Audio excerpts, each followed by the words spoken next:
I am excited, really excited to be here today, having this conversation with Courtney of Be More with Less. Just adjusting my camera here if you're watching me later. So, sorry, just a little wobbly. So today, this is Krista, and I am going to be chatting with Courtney Carver today about simplifying life in order to really live. I'm very much looking forward to the conversation, and I'm just going to have a peek to see if she's here watching. And let's see. We did not do a tech test this time, and so hopefully all will be well. We'll figure it out, but sometimes it just takes a few minutes to, oh, hey Courtney, okay, I see you, and I will, well, that's funny, it's not, okay, so Courtney, I see you, I see your message, and when I look at who I can invite on, it's not showing me that you can join me. So Courtney, two things. One, could you look and see if you have the option to ask to join me? And because the other thing would be that we just have to double check your permissions to make sure that Facebook has permission to use your mic and camera, because it's not showing up yet. And there could be a little delay, but yeah, I just looked again and it's not giving me the option of bringing you on. So thanks for your patience, everyone. Facebook Lives are just like this. We're always troubleshooting a little bit. So Courtney, can you, I gave permission that viewers could ask to join me as well. So that might be one option. You might be able to ask to join me.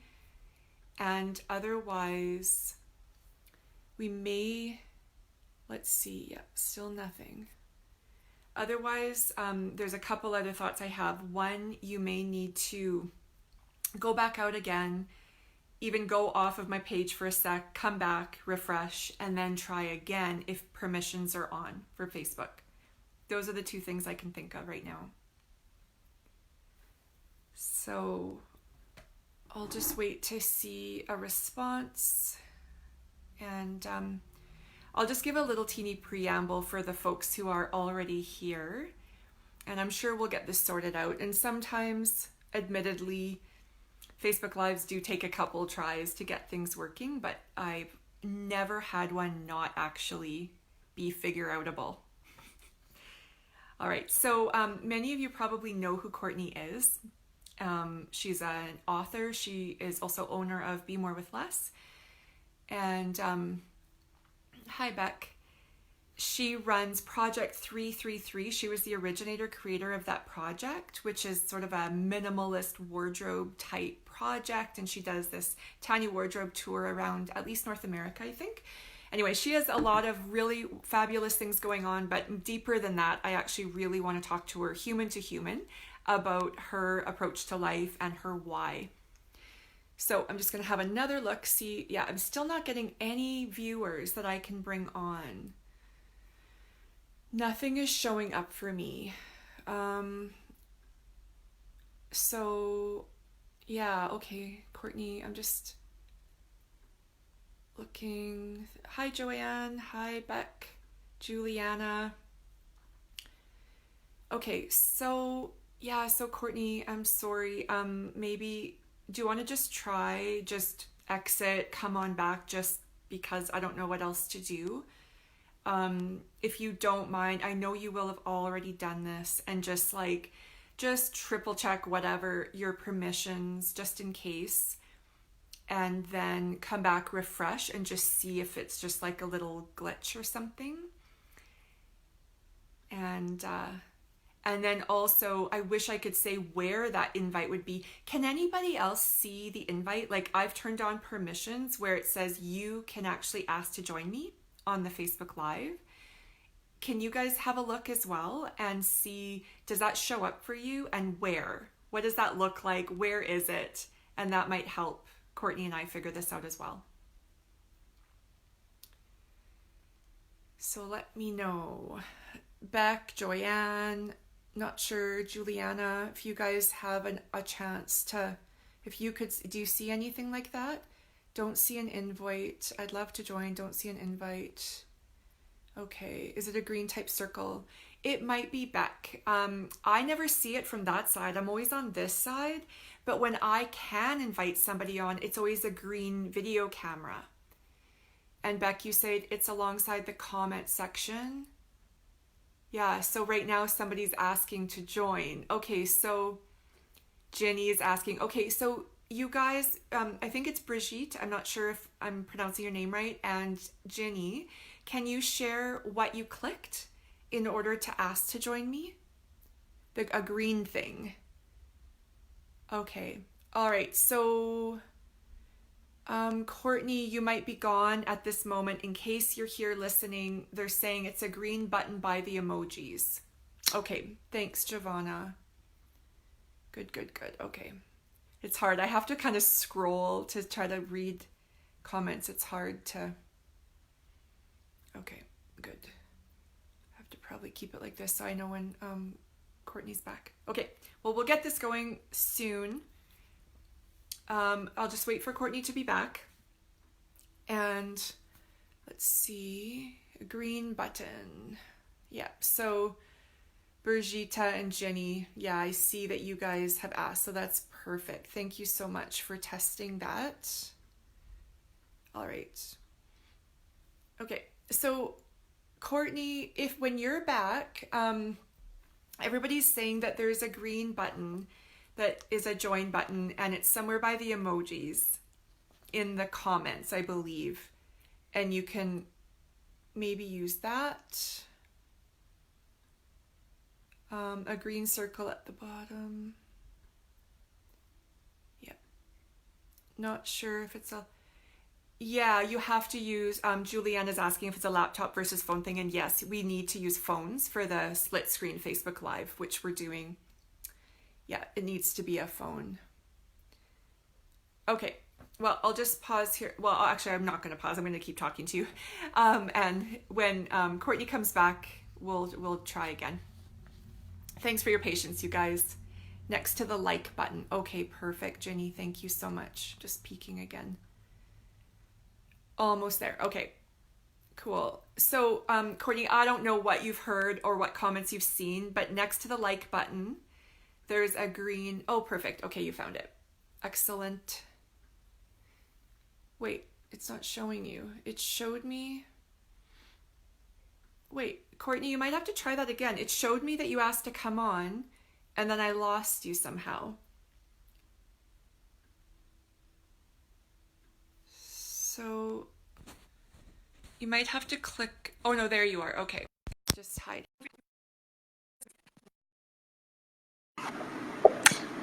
I'm here. Hi. Sort of. Thanks. Well, we have such amazing viewers because they're all so helpful in telling me how to troubleshoot. So I love it. Can you hear me okay? I can, yeah. Great. Yeah. Okay. And you can hear me, Courtney? I can just know that I can't see any comments or anything like that. I can just see our split screen. Okay. Yeah, I see the comments. And during the split screen Facebook Live, though, I can't read comments if they're like past a sentence. So I can only do that after we're done. But I think that's okay. We'll just focus on chatting. And then we can look, if people have questions, want more information, we can check after. Sounds good. So, hey, everybody. And hello. That was to you, Courtney. Hi. Hi. Thanks for joining me. All right, so you guys, I'm guessing that you are familiar with Courtney, but I'm still going to tell you a little bit about her anyway. So I did briefly mention that she's the owner of Be More with Less. That's her site. She runs courses from there. She's the author of Soulful Simplicity, a book which I really loved. She's creator of Project 333 and I think it's called the Mini Wardrobe Tour, where is that correct? Yeah, the Tiny Wardrobe Tour. Tiny Wardrobe, okay. And in my membership, we're doing some simplifying related challenges next week. And I'm going to be proposing Project 333 for one of them. And it'll be the first time I've done it. I have a minimalist wardrobe and I don't have much more than 33 items for all year, but I'm still going to do it and I want to see what it feels like. So that's going to be fun. Okay, but also Courtney in her work demonstrates how the power of she demonstrates the power, how the power of simplicity improves our health, builds more meaningful relationships, and relieves stress in our professional and personal lives, and invites us to close the gap between inspiration and action. I underline that because I love it. Closing the gap is important. So, I also had the privilege and the fun of just meeting Courtney face to face last fall, and that was enjoyable. But what I like, Courtney, is to get to know the human behind the online stuff. And you seem like somebody who's just the real deal all around. But I want to ask you a few questions. You already know about them, but just because it helps me get to know you a little bit better, I'm looking forward to your responses.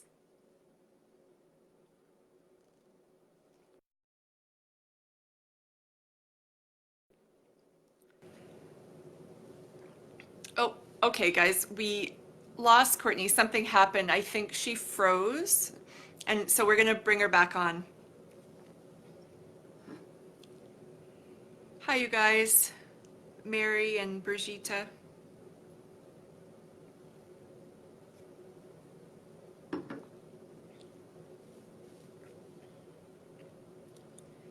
It's not coming on for some reason, or she, rather. Let's see what's up. This is also a tech thing. Yeah, we lost Courtney. Okay, Mary, thank you. You probably realized it before I did, because I was looking at my notes.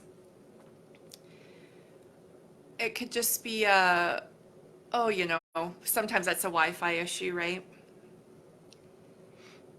Hopefully we'll get her back.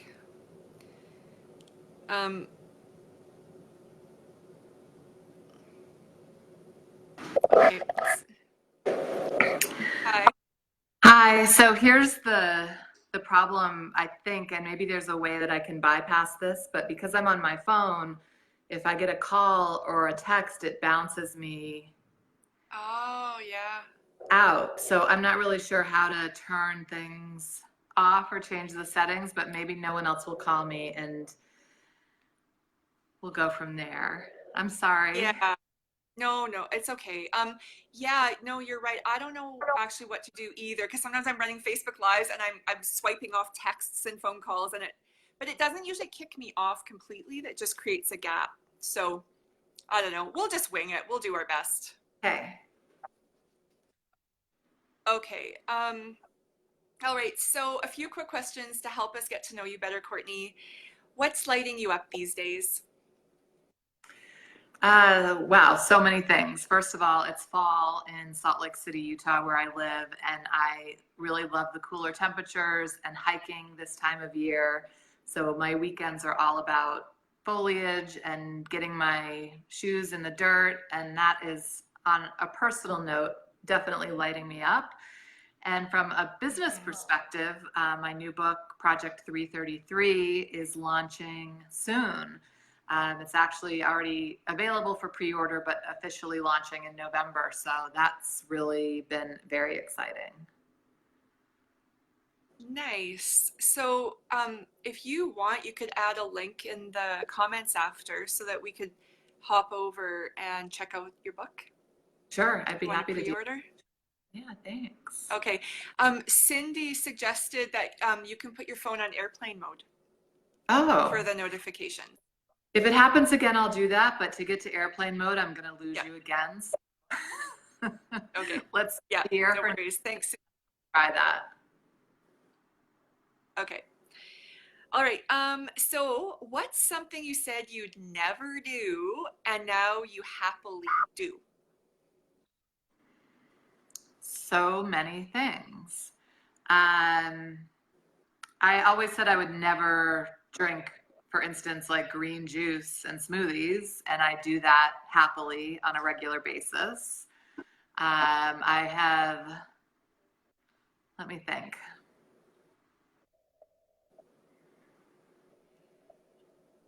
There's so many, like I used to say things like that all the time. Like I would never do that, or I would never try that. And other things that I never thought I could do. Like I never thought I would be debt free. I never thought I would work for myself. Those are probably the two biggies. So the things that I thought I would always be saddled with in my life were like crushing debt and working for people that I didn't enjoy working for. And thankfully, both of those things have been out of my life for some time now. Yeah, fun. I love it because it really like it highlights this idea of closing the gap between inspiration and action, but also reminding people that things that feel impossible today, it doesn't mean they really are. Inch by inch, slow and steady, we actually can often create lives that we want, even though right now we don't know how, right? So I want us to talk a lot about that as we're having our conversation today. Yeah, I mean, one question Okay. that I always would ask and still ask myself and recommend that people ask, especially when they feel like things are impossible or they're stuck, is wouldn't it be crazy if? So I say that, wouldn't it be crazy if I sold my house? Wouldn't it be crazy if I quit my job? And it started out as things that, again, I never thought would happen. But just by considering it, just by entertaining it, I was able to then put an action plan behind it and close that gap. Yeah, I love it.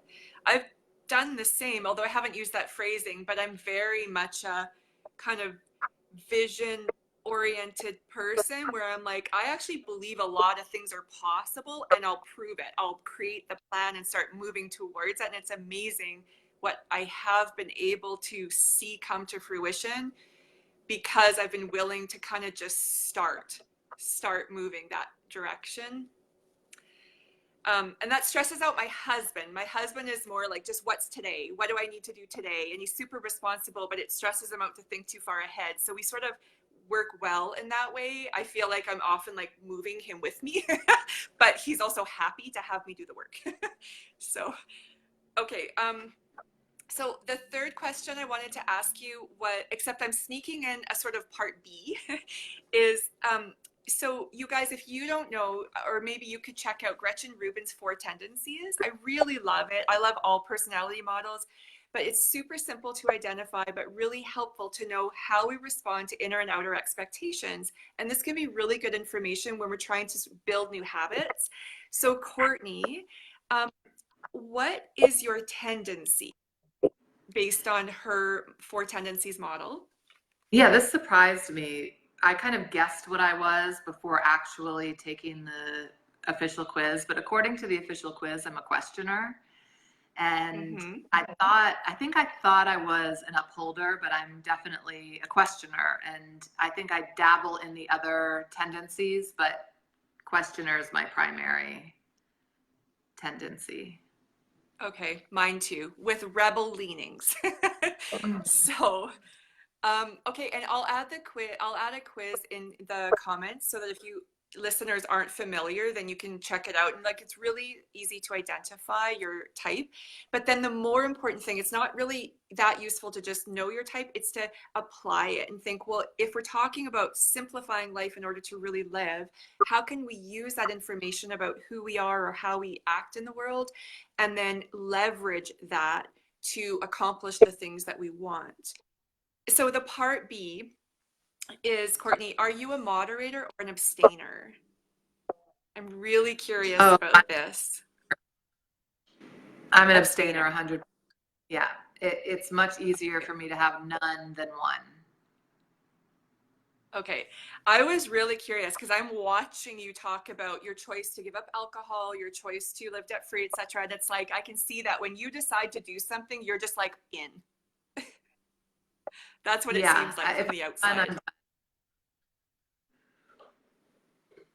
Okay, there is, I don't know if you're noticing, but we're sort of, there's some overlap, like cutting out, but it's okay. And so probably the listeners are fine too.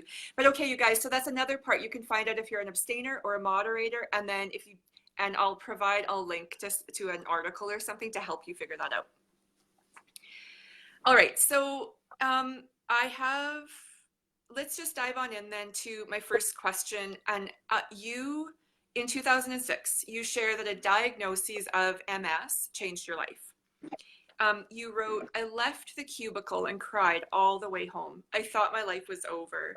I was afraid that MS would take over and ruin my health, my family, my work, and everything I cared about. And then, and I'm getting goosebumps, inch by inch, I changed my life. I'm like seriously getting goosebumps. I think it's so incredibly powerful how we can find ourselves in upheaval or even despair, and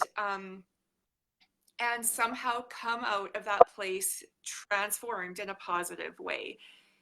And it can be a wake-up call. And I don't even mean that we have to find purpose or beauty in horrible stuff, but nonetheless, we always get to choose our response to life, and you chose your response.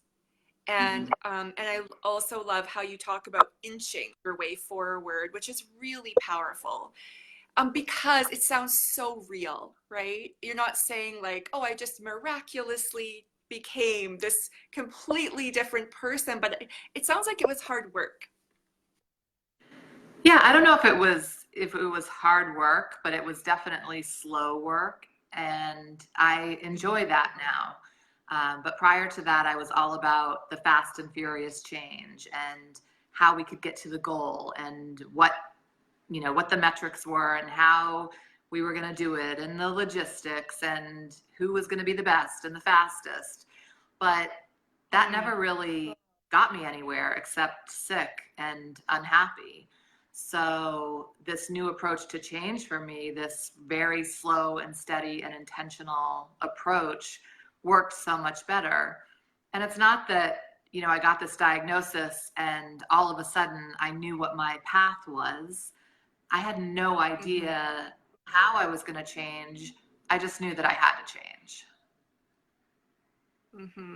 Yeah. Well, I would love to know what helped you get started then. So, and then also what helped you on like personally sustain the momentum? Because this is something that I often talk about, is like kind of push back against, is how we can jump on a bandwagon or like get all hyped up, but we then fall, so many people like do that and then they fall off the wagon and they stay down. But like I'm more interested in sustainable growth. So what helped you get started initially, and then what sustained you? I mean, well, for sure, the fear of what might happen with this diagnosis helped me consider something different. The support of my family was instrumental. And then once I started making changes, what helped was to keep them very small. So to make big change very small, which meant I couldn't focus on the results. I couldn't determine the success of the change based on the results. I had to measure that all the way along, and sometimes not even measure at all, even though that's what I was really used to doing. So that for sure was an important part, but it was also the change itself, those little changes that gave me the momentum, because I wasn't waiting 3 years to celebrate that I was debt free to realize this change was working. But I was noticing how, my husband and I were communicating better about money, or that I felt some relief in that I wasn't getting collection calls anymore, or that we had paid off one credit card or one car loan or something like that. So it was celebrating along the way, noticing the entire time, that would give me the motivation to keep making the changes. Where when we're so hyper focused on the finish line, sometimes it's too long in between start and finish to maintain that kind of motivation and momentum. It's really a big ask of our brains and our hearts. Yeah. And I really like to how we won't go down that path because like I could totally do that and veer off course, but I really liked the idea of how you were talking about using metrics. Like you were so used to like, what are the metrics I'm going to use to decide if I'm good enough or I'm, you know, keeping up, whatever that was, versus having to release your grip on that form of measurement to, like, it sounds like to almost be more present in like it, that sounds more outward focused. And maybe some of your stuff, although debt repayment is still like, I love that you can still see it like little by little, but like it sounds like you were having to kind of almost come back to self a little bit more. Is that true? Like to notice how you were feeling as a judge or? Yeah, definitely. Because I mean, my whole career was about measuring. I worked in sales, so it was dollars and deadlines all the time. And that gives you that measuring, that constant measuring gives you a sense of control, even though it's just complete illusion. So to break away from that did help me be more present and think about how I felt about things rather than how do they look on paper. Yeah. Okay. Thanks. So, um, decluttering can be an important component of simplicity. And today, you guys, if you're jumping on later, we're talking about simplifying life in order to really live. So, and Courtney does talk about decluttering a lot. That's part of her work, although I wouldn't say it's the fullness of it. So decluttering can be an important component of simplicity, but it's not, that's not all it is. And um, would you define simplicity for us and also help us understand why you've spent the last decade or so helping others simplify in order to really live? Ooh, well, I think we all define simplicity in our own way. I mean, the way that I'm describing it is about lifestyle. And for me, it doesn't mean having a simple life, but it means simplifying things to the point that I can create the life that I want and a life that I can pay attention to and a life that I can engage in. That's what simplicity means to me. So for me, that meant getting rid of the clutter and the debt and work that I wasn't crazy about. That's an understatement. But really removing the things that didn't matter to me so that I could have a life full of what does matter. And I know that's kind of vague, but what I mean by that really is just having the time and energy to enjoy my life and what I do and the people who are in my life.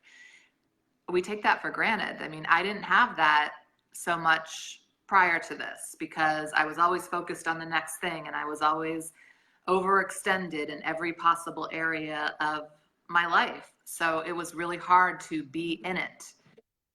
So that's how I would define simplicity, not in terms of having a simple life, but simplifying things so that you can have the life that you want. And then why have I spent the last 10, 13 years sharing this journey is because it's made such a difference in my life, in my health, in my relationships, that it almost feels selfish not to share it.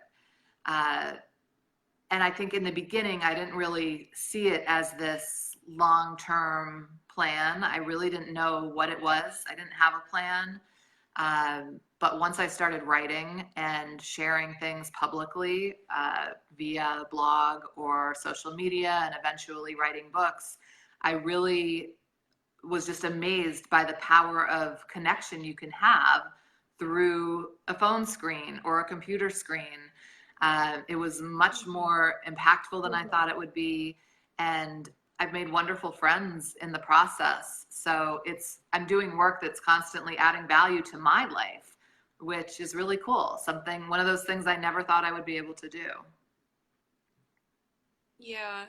Have you found, like on a personal note, I don't know if this is a personality thing, but do you find that by sharing what you're up to, that it also helps you walk your talk? Do you need any of that? Or like, does that serve you at all in that way? Well, I know that once I share it, I'm going to follow through, but I think because I've got so much invested in this on a personal level, that walking the walk hasn't been that challenging for me in terms of sticking with it, because it's not like I didn't declutter to have a clean countertop. I did it as part of this journey to become healthy. So Yeah. it really matters to me. And I think that's why a lot of us talk about the importance of having this really significant why behind a big change that you're going to make, because then it's not a superficial thing. I was never very good at trying to lose weight, for instance, or diet for ridiculous reasons like to fit into a dress or to go to a reunion, or any of those reasons that my heart couldn't connect to. I didn't stick with those changes. But when my heart was in the game, as it is for most of the change that I make now, it's much more enjoyable and almost easier to stay in, because you're so connected to why.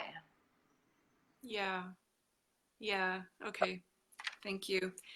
Um, I've noticed that you do mention heart a lot, and you write about soulful simplicity, and in a way it makes me interested, like curious, because I think you're probably quite a cerebral person, and but you do talk about being heart, and so I'm using the term heart led, and so I'm actually just curious. I am spinning off, but was that a learned thing, to be able to notice, like to say I'm connecting heart wise to this idea or whatever, versus like being up here when it's all about metrics and performance? Was that part of the learned journey? Definitely. It's something that I had to practice, and I still have to practice, because I feel like my default is, well, let's think this through and Mm-hmm. make a list of pros and cons, and then, write all the possible outcomes, and then put the ABC outline plan together to get there. So to make that shift to, how do I feel about this? What does my heart say? What do I really want? Was a big shift. And again, still many, many years later, something that I have to, it's a practice. It's a practice. It's something that I work on, because I know the response that I get, the heart response that I get, is always so much more powerful than whatever I can think, because I just know a lot of my thoughts aren't true. And even if I can add on all these layers of complexity, it doesn't make them more true. But again, it comes back to that illusion of control. Like if I can make it look good on paper, then obviously it's real, but it's not true. Mm-hmm. Hmm.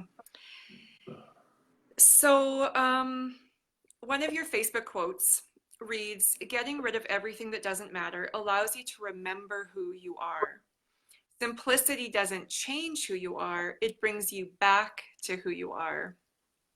And um, I very much love this. I love the idea of, like, in the self development, self-help world, I I I see that there's as much angst. It's almost weaponized in a way as well. It's like we have to be better, more, everything. And it's like, no, what if you're already amazing? You already like have all this gifting and everything, but we get to unpeel the layers of stuff, expectations, old stories, whatever, that just keep the real us hiding. And that's why we're unhappy too, is because we've tried to be who we're not. So your message seems to really talk about kind of coming back to who we really are.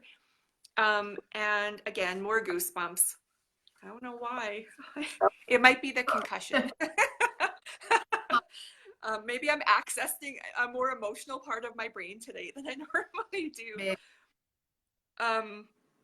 Okay, so Yeah, what was my question though? Okay, would you share, please, some concrete examples of what this has looked, felt, or sounded like for you personally and or with the people that you've worked with? This idea of simplicity doesn't change who we are, but it brings us back to who we are.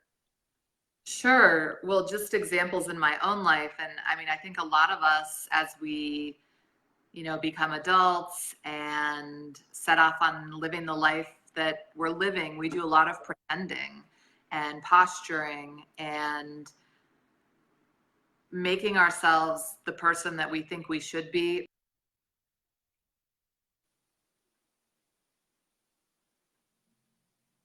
Oh, we froze here for a bit. We'll just wait. I'm going to scroll through comments here. Oh, Roxanne says, I've always said I just wanted to find the girl I used to be. Yeah, so Roxanne, and then in our membership, we can chat more about this too. So you guys, if you're watching, we'll just interrupted the interview, and so we'll just wait here for her to come back. But you can leave comments now. I can quickly read your comments before she comes back. Do you have a question for Courtney? I have a few more to go through, and if you have specific questions for either of us, really feel free to leave them in the comments. We can always check after the interview as well. And yeah, I love this topic, and all the goosebumps I'm getting, that's usually a sign that it feels really important to me. Meaningful. All right. So we'll just wait another moment for her to come on back. Hopefully she'll be able to. Yeah. We're just on question 3 and I was just 5 or 6. Okie dokie. If you guys have anything to say though, I'd love to read your comment right now. Brigitte says, yeah, wouldn't it be crazy? That question that Courtney offered us, which I really like. Okay, Paula, oh, thank you, cool. Paula said she likes both our pages.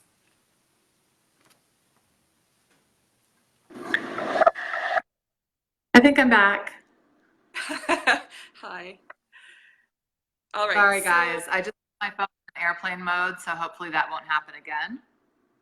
Yeah, no worries. Phone calls that I've gotten in a week in this last 20 minutes. So back to that's the way. the question about simplicity helping us remember who we are, becoming ourselves. As I mentioned, we do a lot of pretending and posturing to prove who we are, prove who we think people expect us to be, prove who we think we should be. And that pretending is pretty exhausting. At least it was for me. I would pretend that, and I should say that when this pretending was going on, I wasn't actively aware that I was pretending. So for instance, I thought I was an extrovert and I would go to network meetings, community events, all these things and just be putting it out there, like full on extroverting. And I could never understand why these things just destroyed me. I would be so exhausted, so worn down, like just it didn't cross my mind that this is not who I am, because all I was thinking is this is who I have to be to do my job. So that would be a prime example. I'm not an extrovert. In fact, I'm really introverted. And anyone who knows me knows that. It's very obvious now that I have peeled those layers back and been willing to be the person that I am. I'm trying to think of other examples. I guess, I really pulled myself away from creative work because I had to do this other job, and being able to come back to that, which I was always doing creative things prior to the beginning of my career in sales. So to come back to being creative in writing and photography and other things has really made a huge difference in like doing the things that I'm meant to do, being the person I am. Not even that I'm meant to be, the person that I am, versus the person I think I'm supposed to be. Yeah. What would you say are a couple of your greatest strengths? Well, based on, for instance, the Strength Finders, is it called Strength Finders? Is a test that you can take. I haven't, I think so. yeah. So appreciation of beauty is definitely a strength of mine. Really noticing things.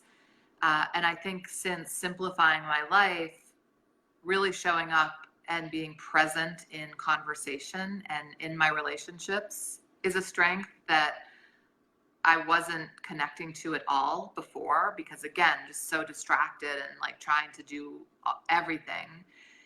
And then just on a personal level, I think underreacting is a big strength of mine. So not entirely freaking out when things happen that I would normally freak out over. I really do whatever I can to take time to process things, to let them ride out on their own without me coming in and trying to fix or control or change, which is what I used to love to do. Like I used to love to get in there and fix it and handle it and be proactive. But I find that most things that you would normally freak out about just have their own little own life, and they will come into your life and then go out on their own without you interfering or reacting or getting sick over.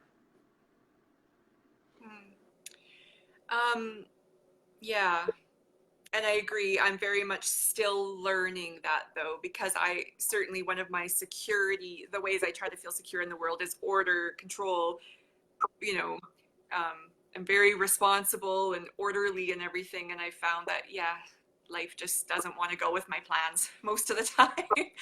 um, Circling back a little bit when we were talking about simplifying and like finding ourselves, like our true selves, I think this is a place where we can really easily, I see the connection between all the stuff like that we acquire and how we're trying to find ourselves almost or be somebody, right? So like instead of looking inward to find the real self, we're looking outward to see who we're supposed to be or how we're supposed to be. And then that leads to buying things, getting into debt, filling up calendars, trying to, and I feel like that's an easy connection where people do fall into the trap of really filling their lives up so full that they feel sick and overwhelmed and stressed out and maxed out but they may not like you said, you didn't consciously see that that's what was happening.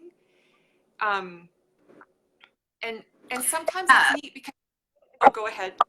I was just going to say the other thing that is really connected to that is, so we seek all these outside things to make us happy, but then we're also seeking that validation from everyone around us. And we're depending on, this purchase to make us feel a certain way, but also this person to make us feel happy or whole or approve in some way. And that could be anyone in your life. Like really think about how you depend on the people in your life to make you feel. And that's when you know you're really disconnected from yourself, because anything that you want to feel from anyone else is it's inside you. Like you've got it already.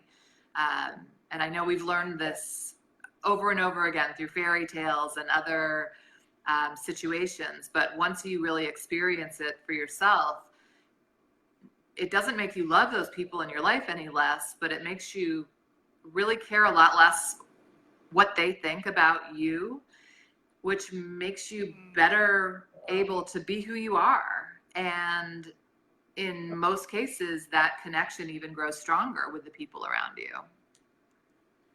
Yeah.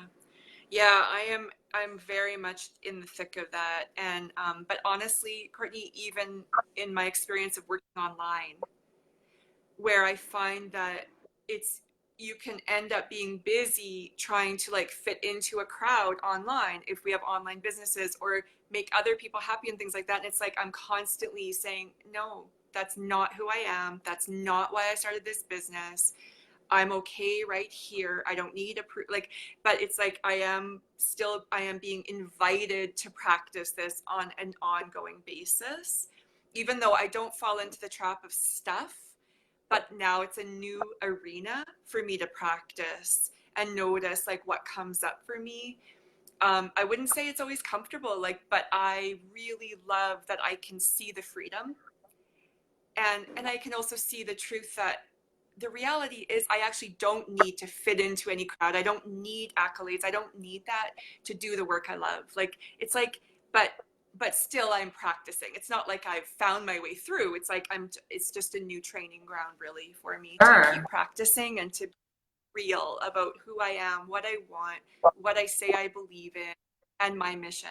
So, That's great. okay, yeah, I think it is too. And I really love is that when we've grown enough and healed enough and all of that, that we really can see that, oh, the stretching alone is also great, right? It's so good because it's like deepening our roots. And instead of fearing it now, I'm like, oh, this is cool growing and learning. So all right, so you write about decluttering our minds, our stuff. So, for instance, Project 333, you talk about our kitchens, you talk about finances, digital life, calendar, commitments, self imposed expectations, like all these different threads of simplifying life in order to really live or soulful simplicity. And I know for some people it can feel completely overwhelming to even know, well, where would I start? If I feel completely stressed out, my life isn't my own, all these thoughts and feelings.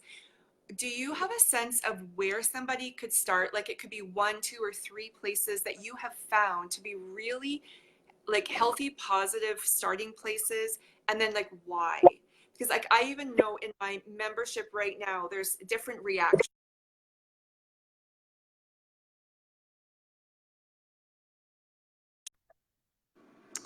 I missed the very last part of that, but in terms of where to start, I think it's really different for everyone.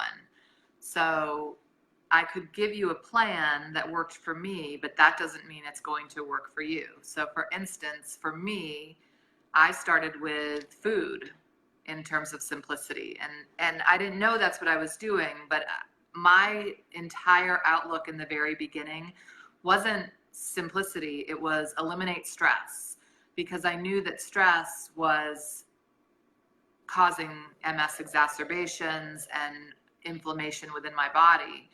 And I wanted to remove as much of that stress as possible. So I started with the stress of food, and then I moved on to the stress of debt, which felt like at the time the next most stressful thing in my life. And then it was the stress of stuff, and then the stress of work. So there are a couple of ways to approach it.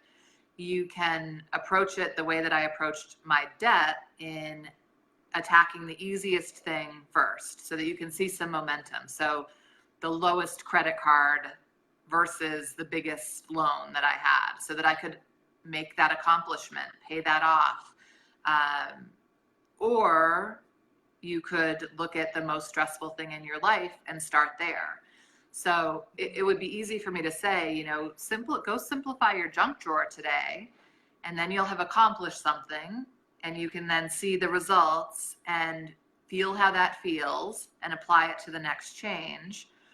Or you can look at a bigger change, like I'm going to declutter the garage or my entire house, but then I'm going to make that big change small, and I'm going to chunk it down to starting with the junk drawer.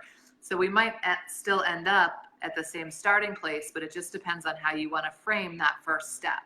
Do you want a very small project that you can knock out in a day, or do you want a very big project with lots of small tasks in between? Yeah. Okay. And So and like, so yeah. So it's just a can you matter. repeat that?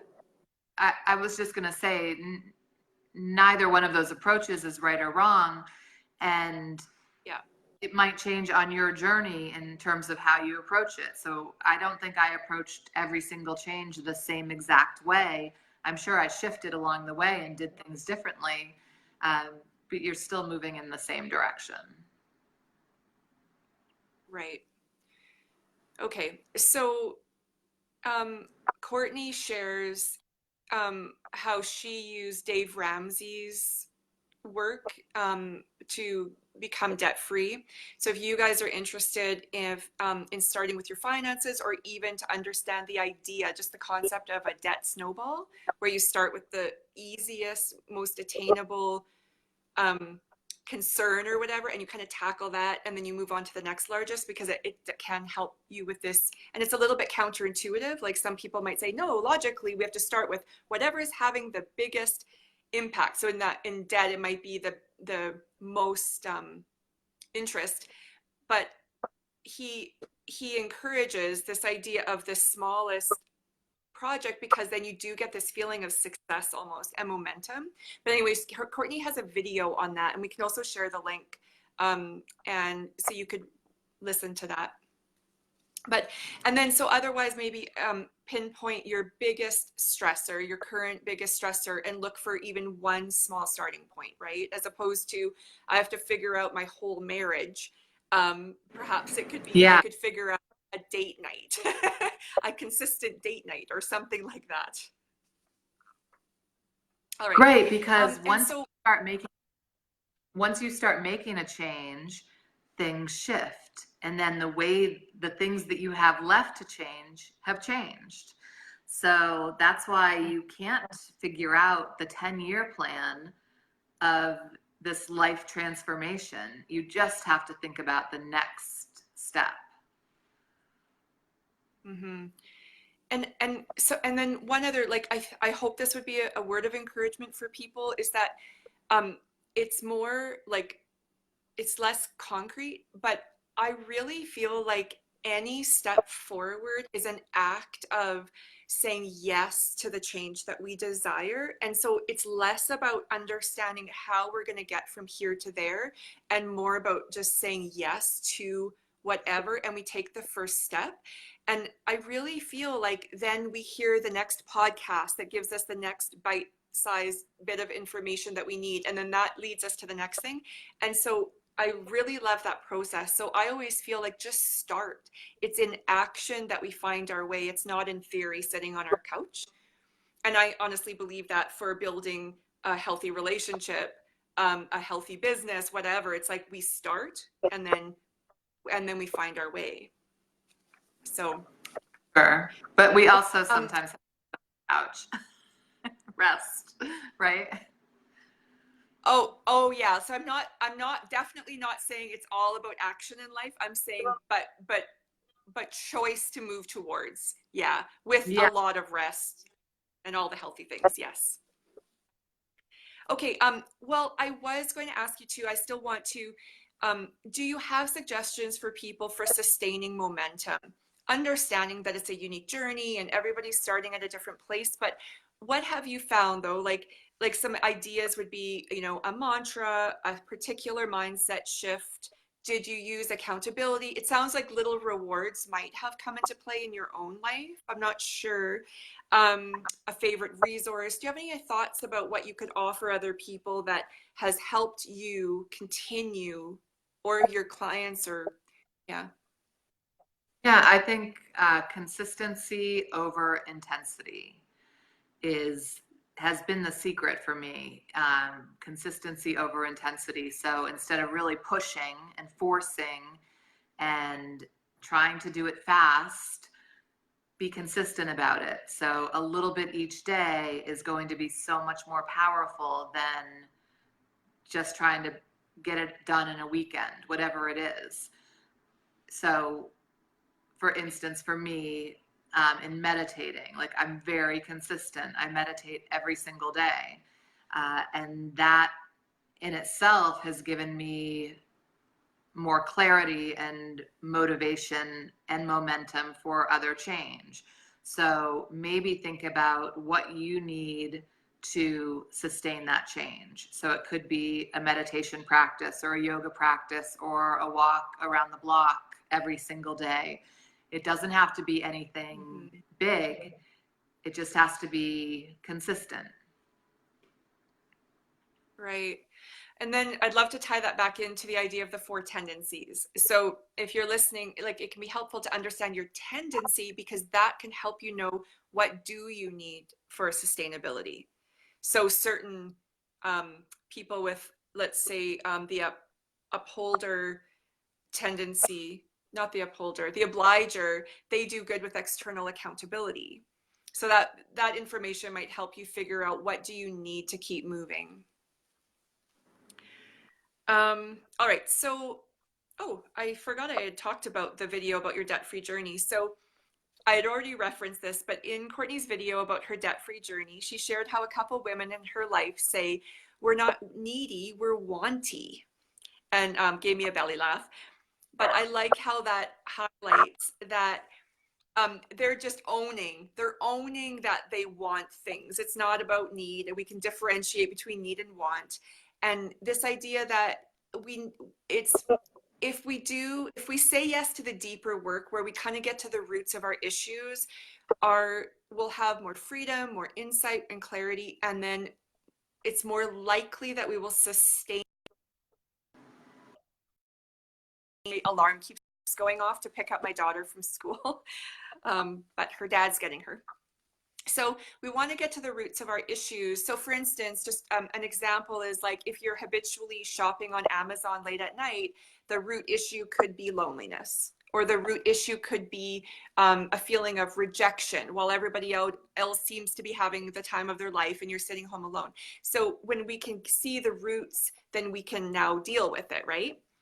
So to find freedom and simplify to really live, we need to own our habits, our motivations, conflicting tensions and desires, etc. And so, Courtney, what are 2 or 3 beliefs that you have found in all these 10 or 13 years of work, 2 or 3 beliefs that need to be challenged or examined in order to learn a new way of thinking about life? Does that make sense? I feel like when I read my own words, it was like, that was a little iffy. It's a pretty big question. I think we can't believe everything we think, for starters. That's been a big shift for me in wanting to see everything as, black and white, and clearly this is this way and this is this way. It's just not like that. Like, we just can't rely on our thoughts to motivate all of our actions, or to even take action from. And also, as you're talking about the shopping late at night, or all of these different things that we do, I really think most of that is pain avoidance. Like, we're just trying to avoid the pain of disappointment, of boredom, of rejection, as you mentioned, of whatever it is. I mean, for me, it was working a job I couldn't stand, the guilt of being in debt, or of doing those things that I did to escape the pain, whether it be drinking or eating too much, or shopping too much, or being really super busy, like anything just to avoid the pain, not really connecting with the fact that all these other things that we're doing are just feeding that pain. So it really is understanding what the pain is, and then finding other ways, healthy ways, to ease that pain. And then I think you find out that you get out, once you start removing some of those habits, you remove yourself from that vicious circle kind of life. Mm-hmm. And that circles back to the idea of simplifying, and finding ourselves as we simplify, right? So finding ourselves isn't always pretty. Finding ourselves sometimes means, oh, here I am. Here's all my anger. Here's all my hurt and disappointment. Here's my the expectations about how I thought life would be, and coming kind of face to face with that little by little. Because sometimes we do that in therapy, sometimes we do that like little by little with our girlfriends or however. But that's part of seeing our true selves as well, isn't it? So that we can then choose our response once again. Yeah, and then too, I think remembering that it doesn't all have to be fixed. Like we don't have to fix everything. Some things can just, we can notice it and it can just pass on by. And that passing on by might take 5 minutes or it might take 5 months. But either way, it's going to go without our interjecting. Yeah, that sounds gentle. That sounds gentle. Have you learned a lot of gentleness over the past 13 years? It can be gentle, but like you mentioned earlier, it can also be uncomfortable to sit with something without trying to fix it, if that is your nature or if that is your go-to. Just sitting with it doesn't always feel that great, but nonetheless, it's an important part of the work that you do to remember who you are and to really honestly give yourself a break from that pressure to make everything right and pretty and good. You know, we always want to come out of things as good, like the good daughter, the good parent, the good whatever. And I actually remember talking with my therapist about that, and she just looked at me and said, "What's so great about being good? Like, what's that all about? What's all this being good about?" And I had to really think about that, because where did that ever come from? Is that still the third grade me trying to get A's on my homework assignments to make my parents happy? Or I don't know. I'm not really sure. But just her saying that really freed me up from having to be right, having to be good, having to fix things, having to be organized or perceived in a certain way.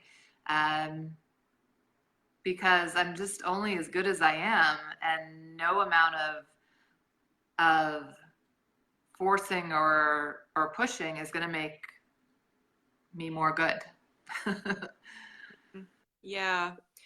Yeah, and that reminds me of, like you brought up a few minutes ago, the black and white thinking or mentality, and how detrimental that can be also to really living a life of purpose, health, and joy, the life that we of our choosing. And this idea that we're good or we're bad, we're measuring up or we're failing, we're creative or we're totally not. Like it's like, and there's this whole messy gray middle, beautiful, joyful ground where we can live and let go of needing to label everything, right? And just be and enjoy and experiment and stay curious and try and not always know the answer, not always even know for sure where we're going to end up.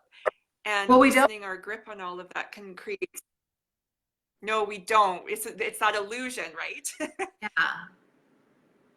And it makes us feel better to think we know, but we have no idea, guys. Like, we just don't know. And the more comfortable you get with that, or not even, maybe comfortable is not the right word, but the more accepting that you are of that, the more free you are to enjoy your time right now, like whatever's happening right now. Like, I can't possibly enjoy myself right now if I'm super worried about what my business is going to look like in 5 years. Because who knows? Like, I just have no idea. And I can't get wrapped up in that, because there are so many things out of my control that all it would do is make me sick with anxiety and worry. And I could list 10 other examples about work, life. You know, it's all about this. We want to know what's going to happen. We want that certainty, but we don't have it. So this is all that is certain, is like right now. And we hear that message in so many different forms, but until we apply it to our own life and maybe by even listing out some real world examples. Like, if I wasn't so worried about A, B, and C, could I possibly enjoy this moment a little bit more right now? That we can see it for ourselves and really start to engage in being more present, knowing that no amount of planning, fear, anxiety, or worry is going to change what's happening in the next 5 years. Yeah. Yeah, and as I shared briefly with you and some of my like people in my community know, like 2 weeks ago we had quite a horrible car accident that we shouldn't have walked away from, really. Um, and in that moment, we literally had one,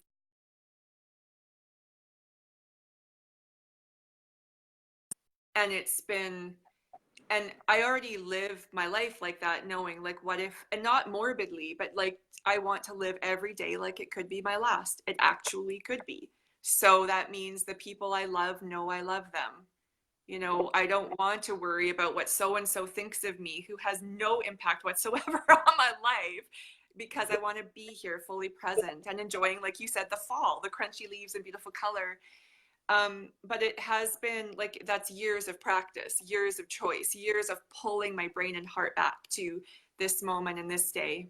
And so we're going to end in just a moment, but that also reminds me of how we're talking about, like, there's this freedom in simplifying life by getting rid of what no longer serves, so that we can actually be present to the lives that we want.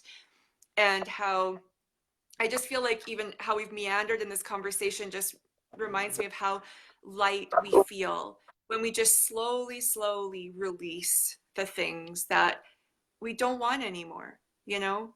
And whatever that is, the overbuying, the caving to pressure, the drinking a bottle of wine every night, whatever it looks like. And we're not talking about judgment, we're talking about you getting honest about who you want to be or who you really are and what you want, and then slowly having the courage and doing the work to release. And there's so much lightness and freedom in that, isn't there? It doesn't mean it's easy, but it just means there is also freedom and joy in there.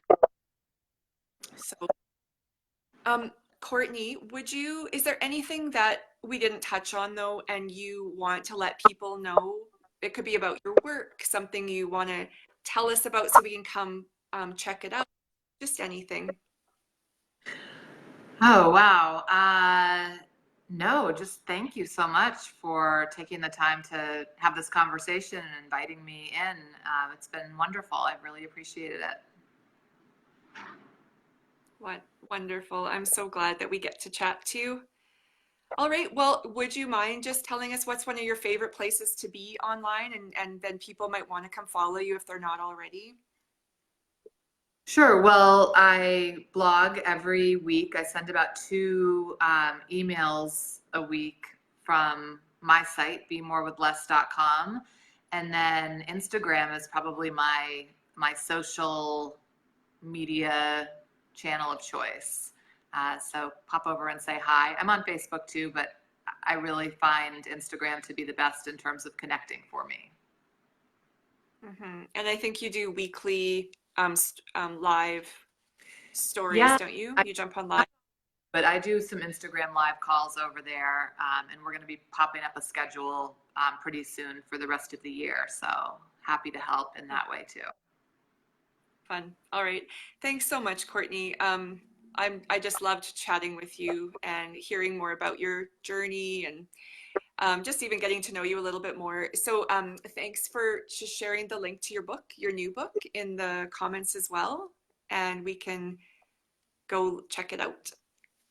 All right. I'll do that now. So thanks everybody for, yeah. And if you have questions for Courtney, just pop them in the comments, and at some point, maybe, hopefully she'll have time to read them, answer your question if need be, or direct you over to a blog post or something that already answers that question. All right. See you guys. Bye, guys. Bye, Courtney.